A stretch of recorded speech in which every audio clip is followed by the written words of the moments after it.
All my life, I've encountered people that say, oh, I can't stand the Beatles, or the Beatles are so overrated, things like that. Now, it doesn't happen a lot, but it does happen. So I was just thinking, like, what are the common threads with these people that say they don't like the Beatles? And here's a couple that I've been thinking of.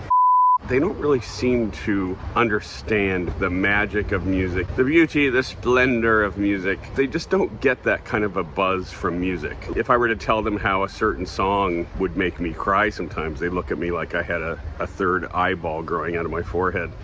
And then there are people that think the Beatles are limited to songs like Yellow Submarine or Octopus's Garden. They just don't have any clue about the breadth and the width and the depth of the Beatles' musical catalog, so they think that the Beatles just wrote these silly songs, or all they've ever heard are the very early songs like Love Me Do or I Want to Hold Your Hand or She Loves You, which are all amazing songs too, so they have no excuse for not liking them for those reasons. But of all of the types that I have met that say they don't like the Beatles, it's mostly the ones that are really into the super technical music, such as music like Rush. Like their favorite drummer would be Neil Peart, or however you say his name.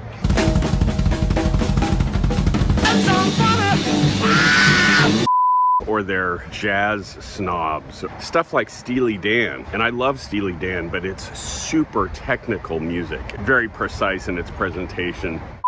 One thing about the Beatles that's really fascinating is that not a single one of them knew how to read or write music. And most of my favorite artists are that way. They can't read or write music. It shows me that when you go into learning the techniques and the technical side of music and how it works in a technical sense, I think it steals some of the spontaneity and the sheer unbridled joy of just creating. And I know people that dissect Beatles songs. They'll discuss the chord changes and the structure of the song in terms of music theory. Everything that they wrote was based on sitting with two guitars or whatever and playing these chords until they created something that moved them, that touched their heart. And people who sit down and write music or play music based on music theory or based on technique, they are generally not the people that have made the massive impacts that unschooled musicians and artists have. It's just simply true.